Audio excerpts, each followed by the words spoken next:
안녕하세요. TV 책방 북소리 진양입니다. 안녕하세요. 이창현입니다. 네, 글쓰기를 평소 좀 즐겨 하시는 편이세요? 말하기는 보통 자연스럽게 하고요. 네. 글쓰기는 어떤 계기가 있으면 하는데 글쓰기는 일단 한번 해놓으면 오래 남는 것 같아서 조금 부담스럽긴 해요. 아, 특히 요즘처럼 그렇죠. 남겨질 때. 때. 예. 네. 그러고 보니까 그러네요. 그런 부담이 좀 있네요. 그럼요. 하지만 자기 자신에 대해서 어떤 글을 쓸 때 느끼는 어떤 희열 같은 것도 분명히 있을 것 같아요. 네, 예. 그렇죠. 흔히 글쓰기에는 치유와 성장의 힘이 있다 이렇게 얘기를 하는데요. 네. 오늘 모신 주인공도 글을 통해서 마음의 실타래를 풀었다 이렇게 말씀하셨습니다. 네, 아주 유명한 배우고 시청자 여러분들이 아마 이 프로그램 열심히 볼 것 같은데요. 특별하게 이렇게 멋진 글을 쓰게 됐는지 한번 오늘 함께 만나보고 이야기를 나눠보겠습니다. 네, 먼저 화면으로 소개해드리겠습니다.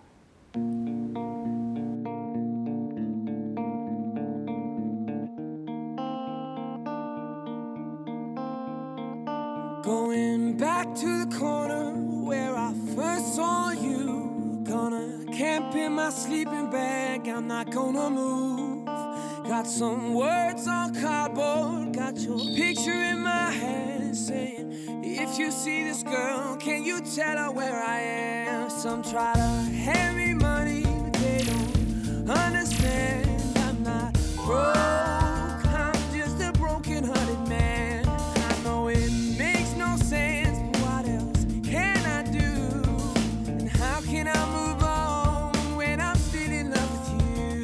'Cause if one day you wake up and find that you're missing me, and your heart starts to wonder where on this earth I could be. 네, TV 책방 북소리 이번 주 주인공은요. 에세이집 개별적 자아의 저자 배우 봉태규 씨입니다. 안녕하세요. 네, 안녕하세요. 네, 안녕하세요. 참 맑고 깨끗하시네요. 감사합니다. 네.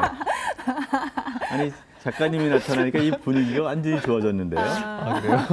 아니, 저는 개인적으로 봉태규 씨 팬인데 네. 배우로서 이제 스크린 통해서 많이 접하다가 이 저자로서 만나니까 너무 색다른 거예요. 네. 아무튼 반갑습니다. 네. 예. 책 첫 장에요. 네. 자기소개가 딱 한 줄 있어요. 네. 생각보다 글을 꽤 잘 쓰는 사람. 책 읽으셨잖아요. 어떻게 네. 느끼셨어요? 아니, 일단 이렇게 쓰기가 좀 약간 근지럽지 않으셨나요?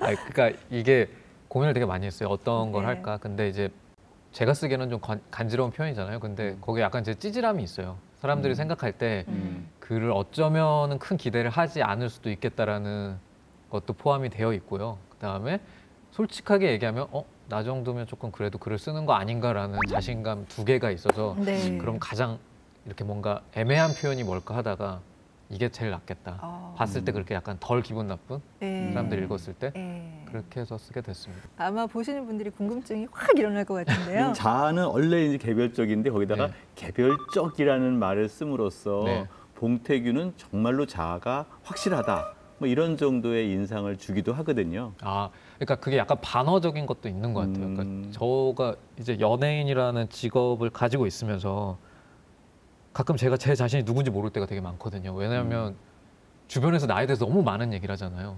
심지어 댓글을 보더라도 내가 생각하지 못한 나의 모습에 대해서 지적을 한다거나 막 그런 것들 얘기하잖아요. 그래서 한동안 되게 고민을 많이 했었거든요. 진짜 내가 좋아하는 게 뭐지? 혹은 그냥 나라는 사람이 누군지에 대한 고민을 진짜 많이 했었는데 그래서 더 책 제목을 이렇게 했었던 것 같아요. 그래서 그거에 대해서 확실한 믿음이 있는 반면에 반대로 나도 잘 모르겠을 수도 있겠다 싶어서 개별적 자아라고 했습니다. 전 이 글을 뭐 아주 그냥 재밌게 또 편안하게 잘 즐겼는데 네.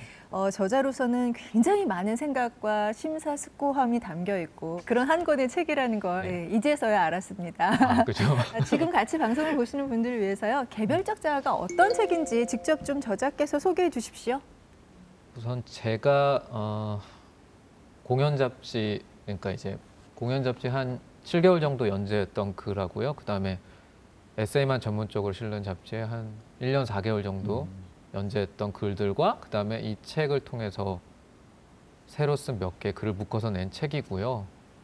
그다음에 사실 제가 이 책을 처음 내야겠다라고 생각했을 때 가장 중요하게 생각했던 건 읽는 분들한테 완독의 기쁨을 드리자. 그러니까 제가 이제 글을 써야겠다라고 다짐을 하고 제일 기뻤던 게 한 권의 책을 다 읽었다라고 하는 기쁨이었거든요. 왜냐하면 저는 책을 막 독서량이 엄청나게 많거나 그렇지 않았어요. 글을 쓰기 전에는. 근데 다른 책들 읽었을 때 제가 가장 어려웠던 게 뭐냐면 읽다가 계속 그렇죠. 막히는 부분이 생기잖아요. 근데 그게 되게 신기한 게 되돌아서 다시 읽으면 읽을수록 계속 더 막히잖아요. 그래서 계속 머물잖아요. 근데 그게 너무 힘든 거예요. 그래서 제가 글을 쓸 때 가장 중점적으로 여겼던 것 중에 하나가 한 번에 다 읽혀야 되는.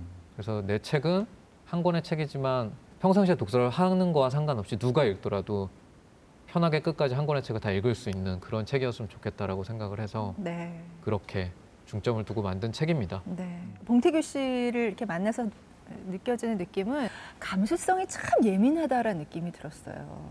가까이 있는 분들은 그렇게 얘기하세요. 음. 눈물도 많고요. 네. 네. 그래서 제가 약간 그 책의 한 부분, 그 봉태규 작가의 어떤 특성이 느껴지는 부분이라고 할 수 있을 것 같은데 좀 읽어드릴게요. 네. 메뉴 이름을 입안에 넣고 오물오물 발음하다 보면 또 하나의 재미난 점을 발견하게 된다. 피쉬 앤드 칩스. 우리나라식으로 번역하면 물고기 그리고 튀긴 감자라 할 수 있겠는데 아무리 생각해봐도 음식 이름에 접속어가 들어가는 경우는 거의 없는 것 같다. 피쉬 칩스라고 붙였어도 전혀 어색하지 않았을 텐데 굳이. 그러고 보면 같은 이름이어도 접속어를 붙임으로써 무언가 더 골똘히 생각하게 만드는 힘이 생기는 것 같다. 예를 들면 내가 좋아하는 평양냉면에 접속어를 넣으면 평양 그리고 냉면이 된다. 어쩐지 바람 부는 창밖을 내다봐야 할 것 같다. 이 부분이요 읽으면서 굉장히 참 이렇게 청량하다는 느낌을 갖게 하더라고요. 네, 그리고 저도 입 밖으로 대내게 되더라고요. 평양 그리고 냉면. 피쉬 앤드 칩스. 네. 근데 진짜 사실 영어로 했을 때보다 제가 이 글 쓰면서 느꼈던 건데 한글로 했을 때 음식 이름에 접속어가 들어가니까 너무 예쁘더라고요. 그러니까 글 쓰면서 제가 새롭게 깨달은 것 중에 하나는 한글이 정말 예쁘더라고요. 네, 근데 그걸 몰랐어요. 왜냐하면 글을 쓰기 전에는 이거는 그냥 읽고 넘기는 수준이지 이거는 제가 한자 한자 다 짚어야 되는 거잖아요. 네. 그냥 이렇게 예쁜 말을 어떤 식으로 표현해 줄 수 있을까 하다 보니까 그렇게 됐던 것도 있던 것 같아요. 네. 네. 저는 어쩐지 바람 부는 창밖을 내다봐야 할 것 같다. 이 장면을 보면서 네.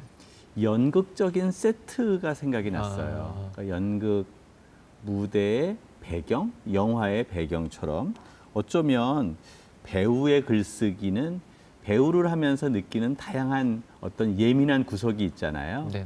머리를 들어야 될까, 숙여야 할까, 눈을 감아야 될까, 떠야 될까, 입을 어떻게 해야지, 손짓 발짓은 어떻게 해야지, 이런 모든 것들이 잘 돼야지 훌륭한 배우잖아요. 네.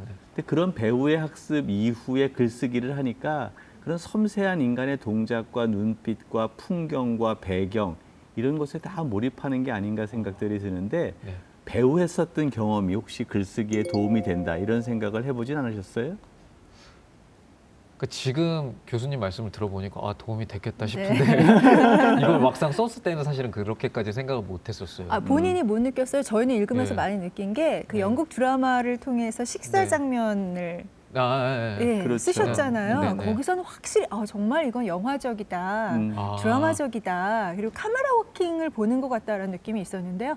근데 그게 그러니까 저도 모르게 이제 대본이나 혹은 시나리오를 읽었을 때 혹은 제가 연기를 했기 때문에 자연스럽게 묻어나는 게 있을지 모르겠는데 쓰면서는 사실은 의식하지 못하고 쓰는 경우가 많았어요. 근데 지금 교수님 얘기를 제가 듣다 보니까 그랬을 수도 있겠다라는 생각은 들어요. 네. 어쩔 수 없이. 왜냐하면 배우를 할 때 제일 중요한 게 관찰하는 거거든요. 그렇죠. 그리고 연기를 할 때 제일 중요한 건 리액션이고 근데 리액션 중에 하나는 듣는 거거든요. 그 상대방의 대사를. 근데 이런 것들이 글을 쓸 때 굉장히 많이 도움이 되긴 됐을 거예요. 어쩔 수 없이. 네. 책에서도 스스로 밝혔어요. 에세이는 합법적으로 다른 사람의 상황을 들여다보는 즐거움이 있다고나 할까? 네. 예. 저희가 그런 즐거움을 느꼈어요. 이 책을 읽으면서. 근데 저는 상당히 이제 충격이 봉태규 씨가 초등학교가 아니라 국민학교를 입학했더라고요.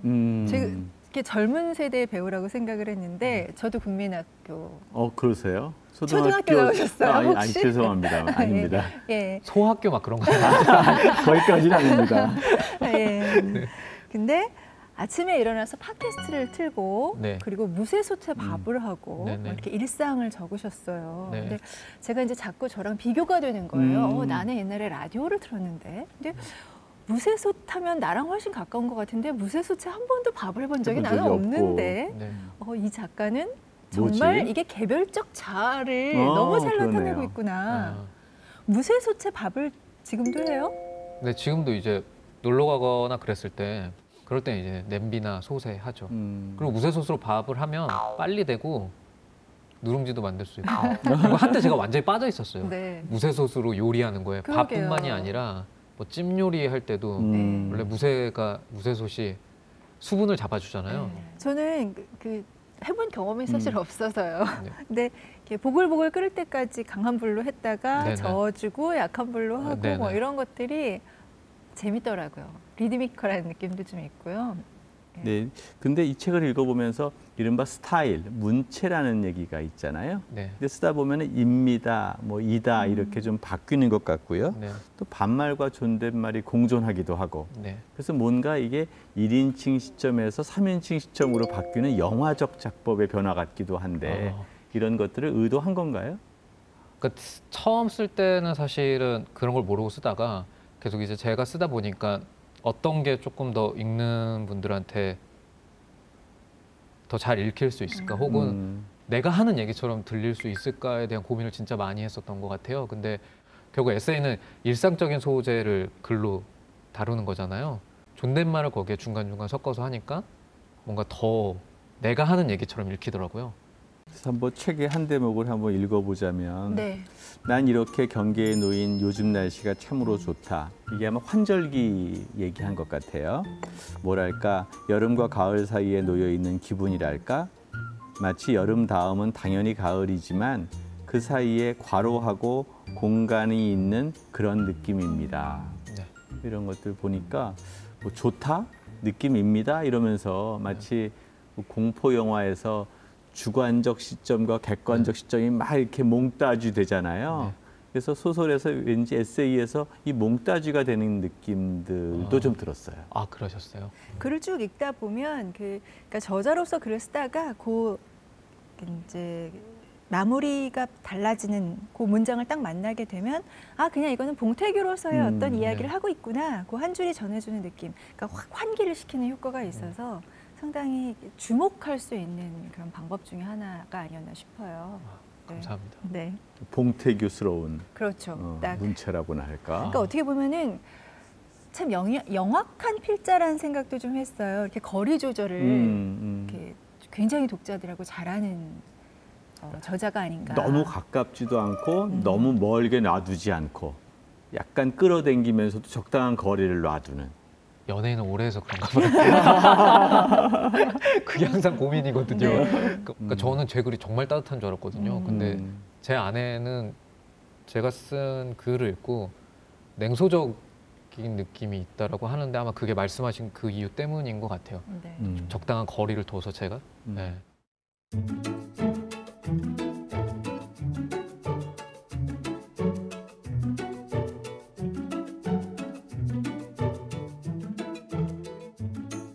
아내가 사진 작가이기도 하고요. 근데 이제 이 사람이다 싶은 계기가 있었을 텐데 어떤 계기로 만나시고 어떻게 이야기들을 풀어오셨나요? 그러니까 어느 날 이제 제가 연애를 하고 있다가 이제 연애를 정리하고 나는 이제 연애를 하면 안 되겠다. 그리고 이제 완벽한 독신이 돼야지라고 결심을 했어요. 네. 그러니까 아는 음악하는 친구인데 근데 그때 우연히 그냥 그 친구한테 연락을 하고 싶었는데 근처에서 아는 친구랑 술을 마시고 있는데 나올 거냐 그래서 오랜만에 얼굴이나 볼까 하고 나갔는데 그때 제 아내가 있었죠. 네, 근데 그때는 반했다라는 생각도 못했어요. 그냥 너무 멋있는 사람인 거예요. 이 사람 얘기를 듣는데. 그래서 그냥 이미 그때 반했는데 반했다라는 감정을 겪어본 적이 없으니까 이게 뭔지를 몰랐던 거죠. 그러다가 저희가 이제 약속이 없으니까 다들 솔로 그러니까 크리스마스 때 만나서 제 아내가 자기 스튜디오에서 그냥 지금 모인 사람들끼리 간단히 술을 한잔 하자고 해서 알았다라고 얘기를 하고 그날 갔죠, 크리스마스 때. 근데 그날 봤는데 이 말을 꺼내지 않고서는 제가 견딜 수가 없더라고요. 그래서 얘기를 했죠. 근데 연애는 하고 싶지 않고 결혼을 하고 싶다고 그랬어요. 그런 다음에 제가 얼마의 돈을 모아놓고 있고 제가 살고 있는 집은 얼마고 내 출연료는 얼마고 남자들이 정말 결혼하고 싶은 여자를 만났을 때 밝히는 것들이잖아요. 근데 그 얘기를 다 했어요. 네. 그리고 내가 지금 마이너스가 얼마 나 있고 막 이런 얘기를 다 했어요. 그날. 그리고 참 낯설었겠다. 제 아내도 깜짝 놀랐죠. 그러니까 약간 뭐 사랑한다, 좋아한다 이런 얘기하고 뭐 영화 보러 가자 이런 얘기 해야 되는 거 아니에요? 아내가 근데 다행히 오케이를 했어요. 오케이, 그 시점에 바로 네. 그 얘기를 하고 나서 네. 아니 저도 몇 번 안 만났는데 네. 결혼 얘기를 하진 않았지만 갑자기 자기 마이너스 통장과 뭐 월급 이런 얘기를 하더라고요. 손범수 아나운서가요? 어떤 남자가 네. 그래서 제가 이 사람 나랑 결혼하고 싶어 하나 보다 생각을 한 적이 있죠. 그게 정말 훅 나오더라고요. 네. 저도 몰랐어요. 왜냐면 그러니까 제가 얼마 버는지까지는 얘기할 수 있다라고 생각을 네. 하거든요. 근데 손범수 아나운서랑 한번 식사 한번 같이 하셔야 되겠는데. 그 아마 통화한 게 있을 거예요. 근데 네. 내가 얼마만큼의 빚이 있다라는 걸 말하는 건 쉬운 게 아니거든요. 왜냐면 잘 보이고 싶잖아요. 그렇죠. 근데 이거를 제가 다 했죠. 그래서 그러고 나서 가족 모두에게도 얘기 안 하고 저희들끼리 혼인신고를 했고요. 그랬습니다. 진짜 개별적 자아라는 타이틀을 걸만한 어떤 이제 분 아닌가 알았어요. 싶어요. 이제 예. 알았어요. 이게 왜 나왔는지. 이거 괜히 시비 거시면 안 될 것 같아요. 쉬운 게 아니었는데. 추천사 중에 저는 이 추천사를 여러 번 좀 읽었는데 김민정 시인이 쓰신 추천사가 있어요. 네네. 그 중에 첫눈에 들어온 구절은 이거였다. 겨우 남편입니다. 어라 이 친구 뭐지? 겨우와 남편을 나란히 놓고 쓰네. 그렇게 쓸 줄을 아네. 순간 이 친구 글 좀 써봤겠는데 싶은 추측과 책 좀 읽었겠는데 싶은 확신이 동시에 들었다. 이렇게 시작을 하셔서 근데 이토록 건강한 에너지를 담은 배우 봉태규의 자기 고백서도 아내가 없었다면 과연 마침표를 찍을 수 있었을까 싶은 것이 페이지마다 그는 아내를 사랑하는 자신을 자랑하느라 몹시도 분주하다. 저는 아주 가까운 분이 써주신 추천서인 줄 알았어요. 네. 근데 아니, 그냥 글만 보고 네. 써주셨다면서요? 네. 네. 겨우 남편입니다가 아주 이 추천서를 써주신 시인에게는 강한 느낌을 주셨나 봐요. 그러니까 저는 그냥 그렇게 생각을 하거든요. 그러니까 결혼을 하기 전에는 진짜 별로인 남자였고 결혼을 하기 초반에도 별로인 남자였던 것 같아요. 지금은 약간 조금 그나마 괜찮아진 남자가 되어가고 있는 중이라고 생각을 하는데 여성분들은 되게 좋아하겠는데요. 진짜. 남성분들은 이게 그죠. 또 100만 안티가 생기는 거 아니에요? 네, 뭐 되게 네. 싫어하는 사람 되게 싫어하는데 그건 어쩔 수 없다라고 생각을 하니까. 근데 왜 그러냐면 배울 기회가 없었어요. 맞아요. 네. 근데 아내가 임신을 하고 나서 그다음에 특히나 이제 출산을 했을 때 특히 이제 제가 그 겨우 남편입니다라는 게 이제 아내가 이제 출산을 했던 어떤 한 과정을 제가 글로 쓰면서 썼던 글의 제목인데 그 글을 쓰고 나서 이제 제목을 정해야 되는데 남편이란 타이틀을 버리고 싶지 않은 거예요. 어쨌든 제가 아내를 너무 사랑하니까 내가 이 여자를 너무 사랑하니까 나는 계속 이 여자의 남편이고 싶은 건 맞아요. 근데 동일선상에 못 놓겠는 거예요. 내가 너무 창피해서. 네. 근데 그래도 이 여자와 내가 사랑하는 여자와 동등한 위치에 서고 싶다라는 욕심은 굉장히 크더라고요. 그래서 나온 제목이 겨우 남편입니다라는 제목이거든요. 네. 근데 사실 저희 같은 세대 뭐 이렇게 얘기하면 좀 그렇지만 저희 같은 세대는 겨우 남편, 고장 남편에 대한 이 트라우마가 있거든요. 그리고 평생 그것을 극복하지 못하는데 겨우 남편, 고장 남편 했지만 그 트라우마를 다 극복하고 어쩌면 그렇게 얘기함으로써도 같은 반열에 쓰는 게 아닌가 생각이 들 정도예요. 아, 근데 그러면 좋겠는데 그게 평생 안 될 것 같아요. 음. 예, 왜냐하면 이미 저는 그러니까 아내가 엄마가 되는 걸 보고 나서 그 과정을 그렇죠. 보고 나서 아, 저는 이미 동일선상에 설 수 없다는 걸 알았어요. 예, 그리고 제가 이제 제 아내를 통해서 지금까지도 배우고 있지만 그냥 대한민국을 살아가고 있는 남자로서 굉장히 많이 배우고 있거든요. 여러 가지 별로인 점들을 하나하나 지금 덜어내고 있거든요. 근데 제가 어떻게 이 사람하고 동일선상에 설 수 있겠어요. 예. 그래서 그냥 평생 존경하면서 살라고요. 근데 저런 부분이 좀 부럽다라고 느끼실 수도 있을 것 같아요. 그래요. 정말 네. 부럽고 이렇게 표현할 수 있는 게 부러운 것 그렇죠. 같아요. 그런 거가 굉장히 어려운 저희는 시대였잖아요. 그냥 고작 남편이고 겨우 남편인데 고작 겨우라는 것을 남편 앞에다가 감히 붙이지 못했고 붙이지 않았지만 여전히 아내와는 같은 반열에 설 수 없는 트라우마가 있었고 그러니까 그렇게 이중적 딜레마인데 이렇게 선언하고 나니까 우리보다는 훨씬 나아 보이는 거고 나는 훨씬 더 찌질해 보이는 거예요. 이거 어쩌죠? 계속 얘기하는 수밖에 없는 것 같아요. 아니 그리고 저는 또 연예인이어서 그런 것 같아요. 그러니까 제가 결혼하고 나서 예전에 안 보였던 TV 프로그램들이 눈에 보이는 거예요. 뭐 예를 들면 결혼하신 여성분들이 나와서 얘기를 하는 프로나 남자분들이 근데 어떤 프로에서도 긍정적인 얘기는 아무도 안 하는 거예요. 근데 그게 너무 싫었어요. 네. 그게 마치 막 대결하듯이 막 결혼 생활 이런 게 별로고 이런 게 별로고 이런 게 별로고 막 이런 걸 얘기하는 게 그러면은 그냥 나 하나쯤은 좋은 얘기를 하는 사람이 있어도 되는 거 아닌가? 그게 설사 남자들 혹은 여자들이 별로라고 얘기해도 그러니까 그런 얘기 되게 많이 듣거든요. 너 너무 그렇게 하지 마. 혹은 제 개인 SNS 계정에도 너무 그렇게 하지 마라고 하는데 근데 저 같은 사람이 한 명쯤은 있어도 되는 것 같아요. 네. 네. 세상에 마초주의자도 너무나 많고요. 네. 아주 성폭력적 담론들을 남성 중심적으로 해내는 사람이 너무 많은데 네. 사실 봉태규 씨의 이런 글들은 난 너무나 의미 있는 네. 우리 사회의 어떤 주옥 같은 글들이 아닌가 생각이 들어요. 감사합니다. 우리 아들 얘기 좀 할까 봐요. 눈망울이 큰 아이. 예, 시하예요. 이름도 참 예쁘네요. 네. 봉시하. 네. 네. 근데 저는 이 부분에서 이 부분이 되게 좀 찡했어요. 살아온 나날이 쌓여서인지 더 많은 것들을 나에게 말하기 시작하고 있다.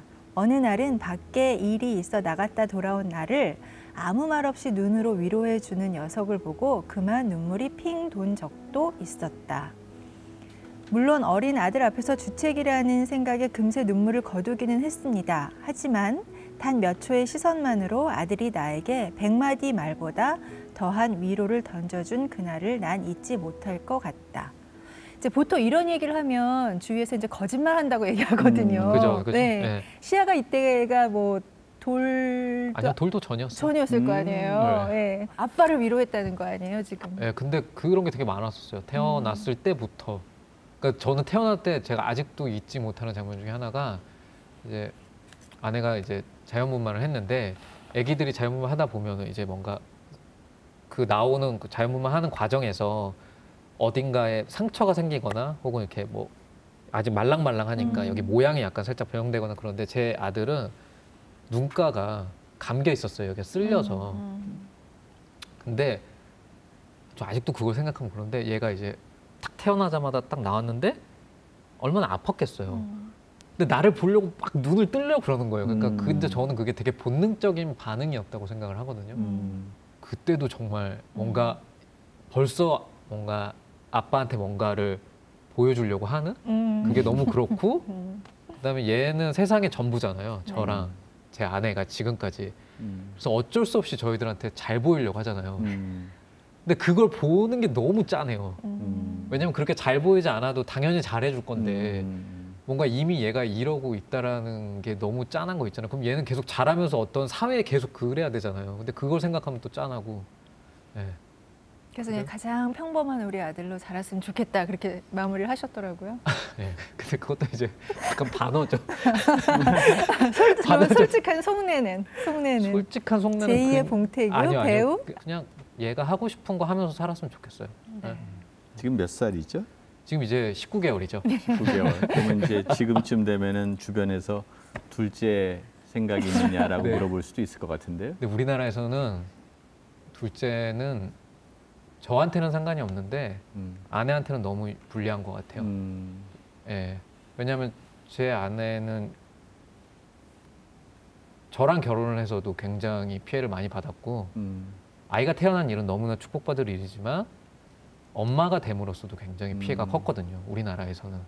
근데 거기에 만약에 둘째를 갖는다고 한다면 지금은 이제 다행히 제가 혹은 제 아들이 아내가 받은 그 피해를 조금 감당할 수 있는 정도가 되거든요. 근데 만약에 여기서 둘째가 생긴다면 어떻게 해줄 수 없을 것 같아요. 우리나라에서는. 그래서 일을 관둬야 되거나 그런 상황이 벌어질 수도 있기 때문에 예. 요 비디오 클립은 좀 녹음해서 저기 여성부 장관님께 좀 전달해서 육아의 부담이 좀 없어지도록 해야 될 상황 같네요. 아 진짜 그랬으면 좋겠어요. 그래서 홍보대사 사회가- 한번 해주시고. 여성가족부 홍보대사. 네, 홍보대사. 홍보대사까지 모르겠는데 아이 낳고서 그 생각이 더 많이 드는 거예요. 그러니까 사실은 사회가 부담해야 될 게 굉장히 큰 거잖아요. 네. 저희가 아이를 낳아서 키운다는 거. 왜냐하면 어차피 이 아이들이 나중에 나라의 재원이 되는 거니까. 근데 너무 나몰라라 하고 있는 거예요. 여러 그렇죠. 가지로. 부모한테 떠넘기고 대부분은 다 어머니한테 떠넘기게 네. 되는 상황이죠. 네. 그래서 이거는 진짜 말도 안 되는 것 같아요. 네. 뭐 두 남자분들께서 이렇게 여성을 이해하고 페미니스트적인 발언을 하시니까 저는 그냥 듣겠습니다. 네. 하여튼 저는 진심입니다. 아, 네. 네.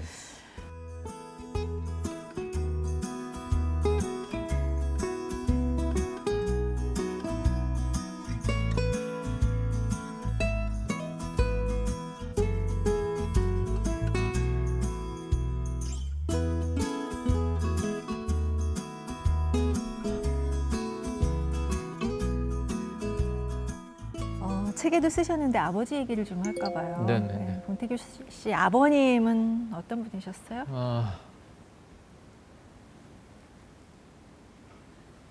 그러니까 저희 아버지 세대의 가장으로 치면 굉장히 무능력한 분이셨어요. 예, 무책임하고. 왜냐하면 이제 교수님도 아시겠지만 제 아버지 세대 혹은 그러니까 저희 아버지가 저를 굉장히 늦게 낳으셨으니까 그때까지 가장 믿음직한 가장의 모습은 가족들이 금전적으로 걱정하지 않을 정도의 벌이를 가지고 있는 사람이라는 명확한 게 있었잖아요. 근데 저희 아버지는 그런 면에 있어서는 굉장히 무능력한 사람이었던 것 같아요. 그리고 저도 그렇게 인식을 하고 있었고. 네. 근데 아버지가 돌아가시고 나서 달라진 생각은 그렇게 따지면 굉장히 무능력한 사람인데 반대로는 저희 아버지는 이제 저나 저희 누나들 혹은 엄마한테 어떤 얘기, 그러니까 자기가 가지고 있는 생각에 대해서 얘기를 하신 적이 거의 없거든요. 이게 엄마가 하소연을 하거나 제가 하소연을 하거나 누나들이 하소연을 하면 묵묵히 그 얘기를 들어주셨거든요. 근데 그게 제가 생각할 때는 저희 아버지가 자기 위치에서 가장 가족들을 위할 수 있는 행동이었던 것 같아요. 근데 제가 아버지가 되고 나니까 그 가족들의 얘기를 묵묵히 들어준다는 게 정말 힘든 일이더라고요. 네. 사실은 불의의 사고로 아버지를 잃었을 때 현실에서 한 1cm쯤 붕 뜬 느낌이 들었다, 뭐 이런 얘기를 했었잖아요. 네. 그리고 또 이제는 내가 아버지가 된다, 시작이다라는 이런 말을 시작했는데 사실은 아버지와 아들이 유대가 없는 것 같지만 살아있을 때도 짧은 몇 마디로 소통하고 돌아가신 다음에 오히려 더 소통이 늘어나는 것 같아요. 그죠. 옛날에 아버지가 하셨던 이야기 또는 말하지 않았던 상황 이런 것들을 거꾸로 읽고 이제는 좀 더 이해가 되는 상황이 아닌가 생각이 드는데 어떠세요?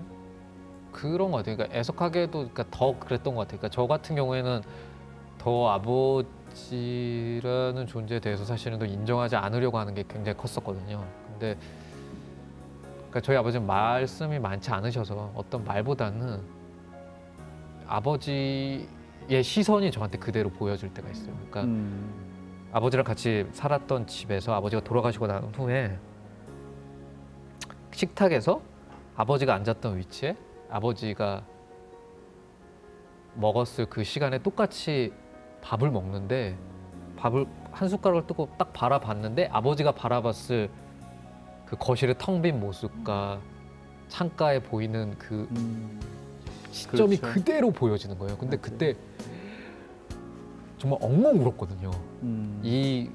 이렇게 분명히 저랑 같이 살고 있었거든요. 근데 계속 이 쓸쓸하게 식사를 계속 혼자 하셨을 거란 말이에요. 근데 그게 느껴져서 그 쓸쓸함이 느껴지고 그 그리움이 느껴져서 미치겠더라고요. 네, 그래서 아버지가 돌아가시고 나서 가장 가슴 아팠던 말이 저를 굉장히 그리워하셨대요. 분명히 같이 살았는데. 근데 아마도 내가 아버지랑 친하게 지내지 않고 그런 거에 있어서 벌을 받는다면 돌아가시고 난 후에 내가 그 그리움을 똑같이 느끼고 있다라는 거 그런 생각을 되게 많이 했었죠. 벌이 아니라 사랑이겠죠. 네, 그런 그것 것들. 역시 사랑을 받으시는 걸 거라는 네. 생각을 합니다. 여기서 보면 이 책을 보면서 봉태규 씨는 공감 능력이 되게 커서 그 사회적 약자에 대한 배려들도 많이 하는 것 같아요. 네, 특히 그 세월호에 대한 생각을 담은 글이죠. 네, 록입니다. 이런 것들을 보면서 네. 많은 생각이 들었는데 네. 이제 우리 다음 세대 시하에게 물려주고 싶은 세상 어때야 된다고 생각하시는지 한번 이야기해 주시죠. 아, 진짜 어려운데.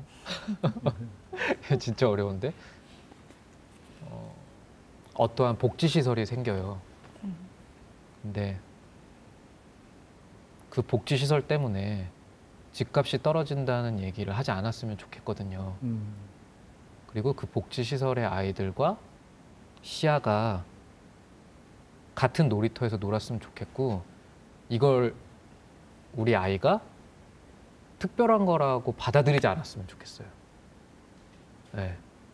근데 제가 아이를 낳고 나서 가장 조심해야 되는 것 중에 하나가 그거라고 생각을 했거든요.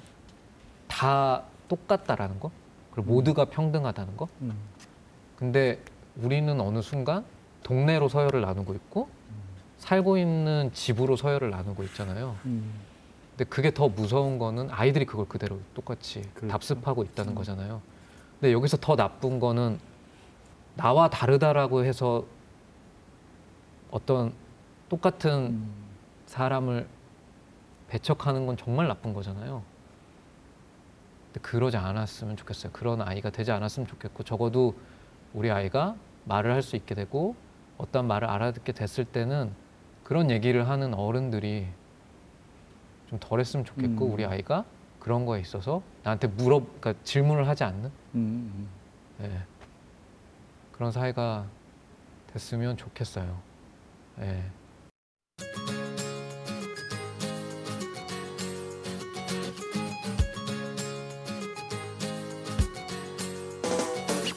돌아올 수 있겠니 잊지는 않았겠지 우리 처음 만난 곳으로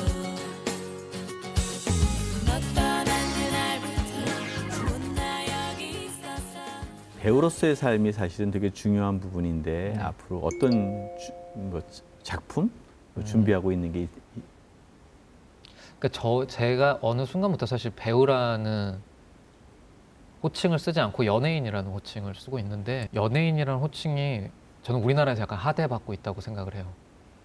네. 그러니까 뭐 이런 얘기를 서슴없이 하잖아요. 아, 연예인 말고 전 배우가 될래요. 마치 그다음에 노래 가사 말에도 연예인이라는 표현이 근데 저는 사실은 예인이라는 표현이 정말 좋거든요. 예인. 예, 그리고 그 안에 가수가 있고 배우가 있고 연주하는 사람이 있고 그런 것 같거든요. 그러니까 배우에 국한되지 않고 연예인으로서 굉장히 꾸준히 활동하고 싶은 욕심이 있습니다. 네. 네. 저희 그 프로그램 공식 질문이 있어요. 네. 예, TV 책방 북소리에서 모시는 저자들께 꼭 여쭤보는 거거든요.